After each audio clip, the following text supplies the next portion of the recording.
जय हिंद फ्रेंड्स, स्वागत है पब्लिक मेट्रो पे एक बार फिर से आप लोगों का। कल से एक न्यूज़ आप लोग देख ही रहे होइएगा कि भागलपुर में पुल गिर गया। अब पुल गिर गया, भ्रष्टाचार का भेंट चढ़ गया, तरह तरह की न्यूज़ चल रही है। लेकिन सबसे पहले नीतीश कुमार का एक बयान देखिए जिसमें वो कह रहे हैं कि काम में इतना देरी क्यों हो रहा है, और हमने पहले भी कहा था दिया गया है, अब इतना देर क्यों हो रहा है। और ये गिर गया था तो उस समय भी हमने कहा था, 1 साल पहले की बात है। और फिर जब 2 हो ये फिर गिरा है, कल ही हमको पता चला है, तो तुरंत हमने विभाग के सब लोगों को कहा कि जाकर के देख लीजिए और तुरंत एक्शन लीजिए। ये कोई तरीका नहीं, अब तक तो हो जाना चाहिए था जी। बहुत हो गया है, देर हुआ है, तो काहे के लिए ऐसा कोई होता है, एजेंट कोई बना रहा है, इतना देर क्यों कर रहा है, उसको बड़ा तकलीफ हुआ, इसलिए हमने कह दिया कि उसको तत्काल देखिए। और ठीक नहीं बना रहा है तभी गिर जा रहा है भाई।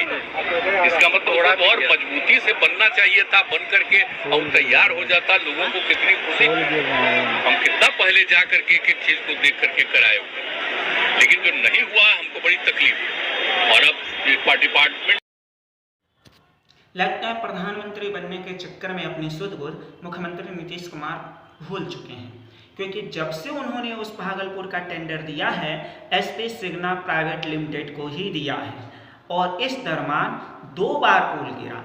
एक बार तो उनके नितिन गडकरी के एक IAS ने यहाँ तक कह दिया कि हवा में पुल गिर गया था।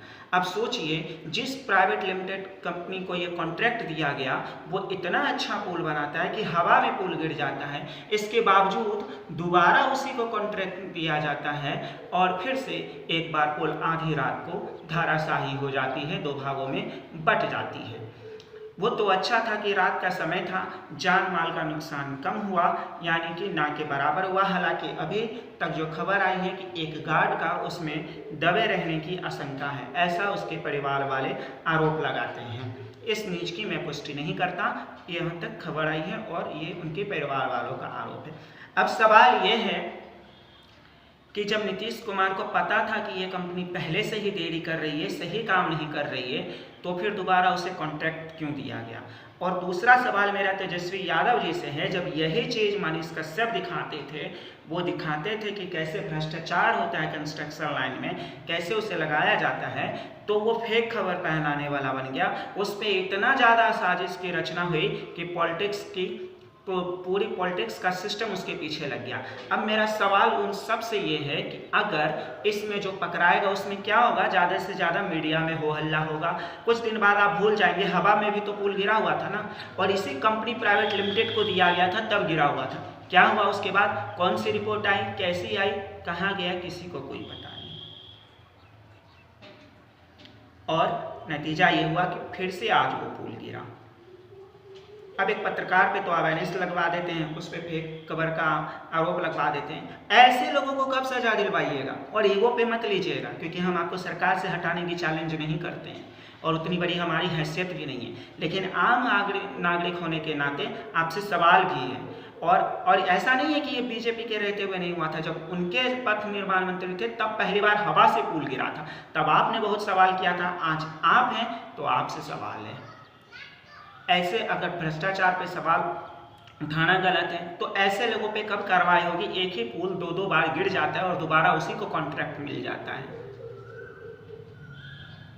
और ऐसे चीज़ों में हमारे जो मान्यवर लोग बैठे हुए हैं ऊपर, जिन्हें हम संविधान का सबसे ऊंच पद पे कहते हैं, वो इसमें क्यों नहीं कहते कि आप गलत तरीके से पुल बना रहे हैं, आपकी डिग्री रद्द की जाती है। एक पत्रकार को तो बहुत आसानी से कह दिया जाता है कि आप फेक न्यूज़ बना रहे हैं, आपसे न देशद्रोह का मुकदमा हट सकता है और न ही आप पे FIR हट सकता है। लेकिन ऐसे लोगों को ट्वीट करके भी बड़े बड़े गणमान्य लोग नहीं कहते कि ऐसे पुल बनाने वाले का जो है डिग्री रद्द किया जाए, ऐसे ठेकेदारों का लाइसेंस रद्द किया जाए, और इस पे जल्द से जल्द मुख्यमंत्री और उप मुख्यमंत्री और पथ निर्माण मंत्री जो है। अब आप कहेंगे कि हमने ये बयान दिया वो बन दिया, हमको उससे कोई मतलब नहीं है। 2015 से जब भाजपा और उसकी सरकार, आपकी सरकार थी, तब शुरू हुआ, फिर 2019 में जब भाजपा और JDU की सरकार आई तब इसका काम 25% पे भी नहीं गया था कि हवा में पुल टूट गया, और फिर से आप और वो हैं, और नतीजा ये है। बाकी आप क्या सोचते हैं हमें कमेंट करके ज़रूर बताएं। जय हिंद।